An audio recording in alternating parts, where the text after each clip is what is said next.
I once worked night maintenance at a Cracker Barrel.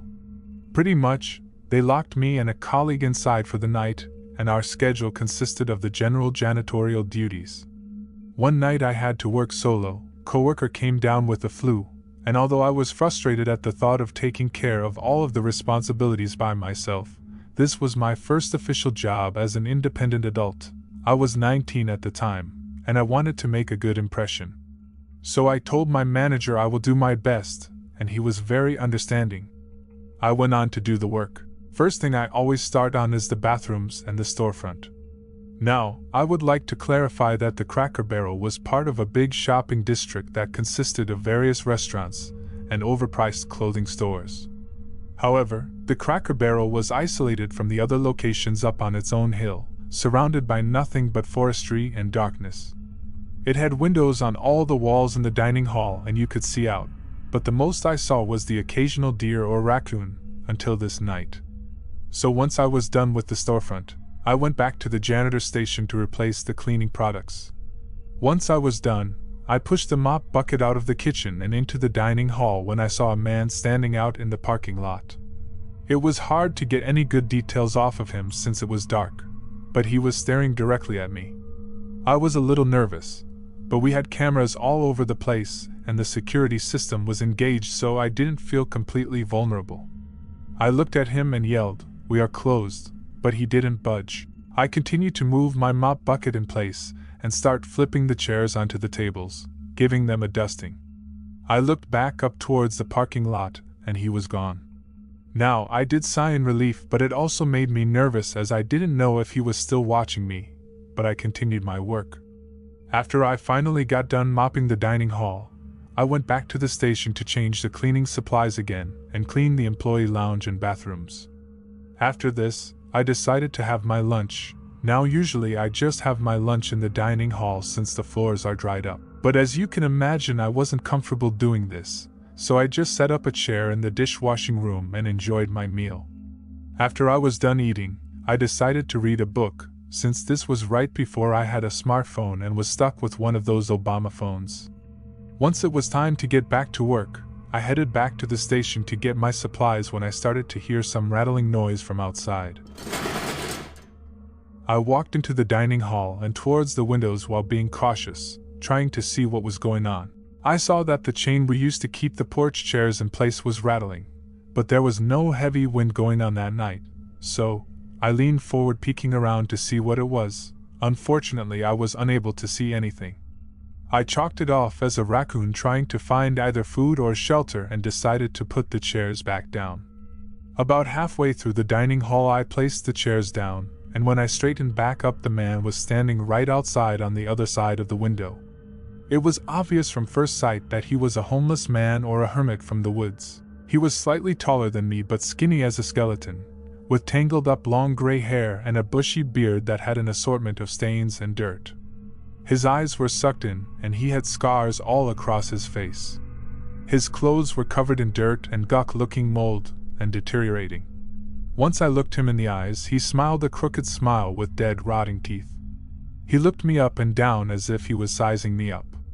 Now I'm a good-sized guy, not bodybuilder but a solid frame. However, it was as if he was looking for something specific on me. I finally yelled at him to get the hell away or I was going to call the cops. Once I said that, he just smiled more and had a chuckle and slowly moved his eyes towards the doors. I quickly pulled my phone out and dialed the local police as he rushed towards the doors shaking and kicking them violently. I quickly ran to the kitchen, grabbed a knife and locked myself into the employee lounge. I explained to the police what was going on when I suddenly heard the alarms going off, which means he must have gotten the doors open. At this point I was both terrified and trying to get in the best position I could for a confrontation. It felt like time froze as I was trying my best to listen for any movement out of the room while the alarm was blaring loudly. I was in a defensive position behind one of the lockers with the door on the other side. I got a call from my manager. I explained to him what was going on, and he told me he was on his way with the police. Finally, for what felt like hours, I heard the alarm turn off and heard various voices calling my name. I stayed in my position, but responded back to them. There was a knock at the door, and it was a police officer with my manager, so I unlocked and opened the door, handing them the knife. Even though I was safe at this time, as I was walking with them to leave, I kept on looking around and over my shoulder, still being nervous. As we got to the front doors, I realized the man wasn't able to get the doors completely open, just did enough damage to cause the alarm to go off. I finally got outside, lit up a cigarette, and gave them as much detail as I could. My manager told me to go home and take a couple days off. I was still nervous, so I asked if one of the officers could follow me until I got to the highway. I headed home as a nervous mess and didn't sleep for a good while. After a couple of days, I finally went back to work. My manager pulled me to the side to see how I was doing. After I told him I was okay, I asked him if the police found anything. His face went stoic and he told me they didn't find the man, but not too far into the woods, they found the body of another man who had limbs chopped off and his eyes torn out.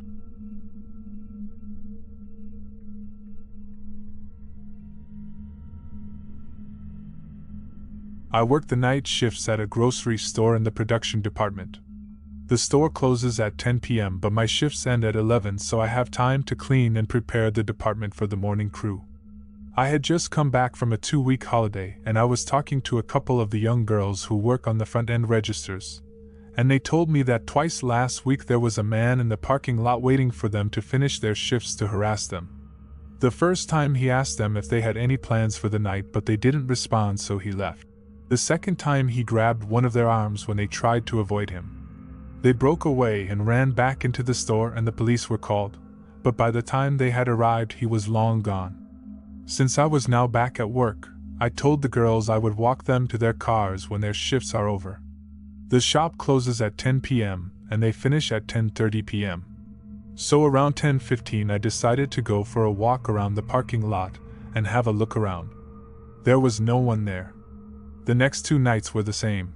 I patrolled it quickly before they leave, and then I walked them to their cars. It was dead quiet. On the 4th night is where it got really scary. It was absolutely pouring down rain, so I didn't go for my normal patrol.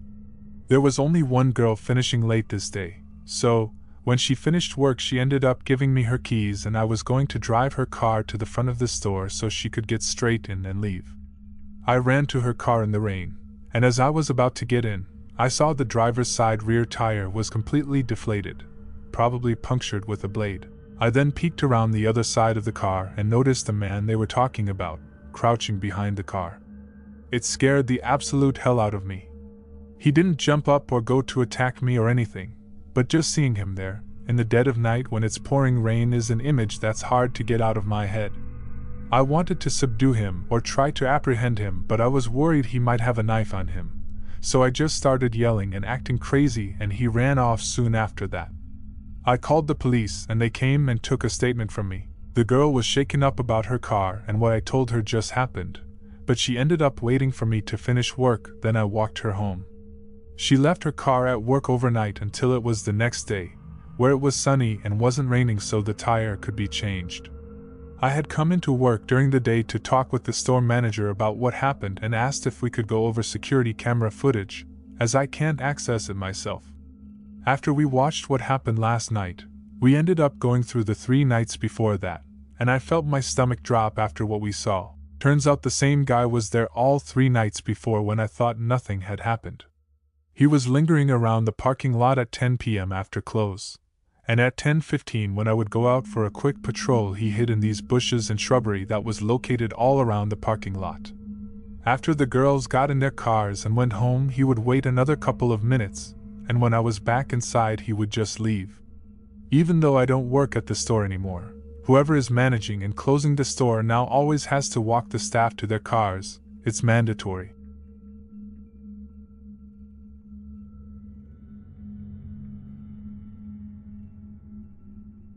I worked at a mall when I was around 19 or 20, and would often work late even after the store closed, on displays and whatnot. Sometimes I wouldn't get out until midnight. I always tried to park near coworkers so that we could all walk out together, but I had arrived that day at a time it was really busy, and the only parking was way out in the back. There had been a guy in the store earlier that evening that was kind of creepy, just hanging around watching me and the other cashiers, and didn't buy anything. So that night, as I was walking towards my car, I hear footsteps behind me. I turn around and I realize it's him. He seemed like he was walking towards me, but I tried to reason that perhaps he was parked in the same area. I knew that I should probably pull out my phone and call someone, stay on the call until I was safe in my car. But I sort of froze up, and before I could reach for my phone, he was behind me and grabbed me by the elbow, spun me around to face him. They always talk about fight or flight response, but leave out freeze, which is what happened to me.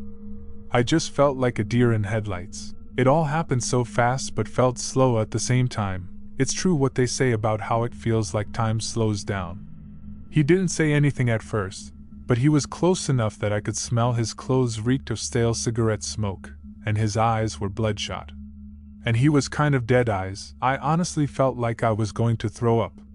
All these thoughts came to mind. I'm gonna be assaulted, kidnapped, or murdered. And then all of a sudden I hear someone's voice. A security guard who was doing rounds outside came around the corner. It was only like 10 seconds before he came, but like I said, it also felt like it took forever. He shouts something, I still can't recall what, and the dude takes off. The security guard comes over to me, asking if I'm okay. I asked him if the next day it might be possible to find the creep on the store's security tapes and put up some notice for security to not let him in. He hadn't actually done anything to me, so it's not like I could call the police. He stayed with me until my husband came to pick me up. I was still in shock for quite a while. I already had PTSD before this, so I totally shut down and couldn't absorb what happened. But what really scared me, I hadn't noticed this, but I heard the security guard tell my husband that the guy had what looked like a pocket knife out. I just didn't see it. What was he possibly going to do with that, I thought to myself. After already struggling with PTSD, I had to take a break from work. It was hard to let go of the what-ifs, and even now it's crazy to think I was so close, probably, to real harm. It's been several years and I still can't walk alone at night. It freaks me out.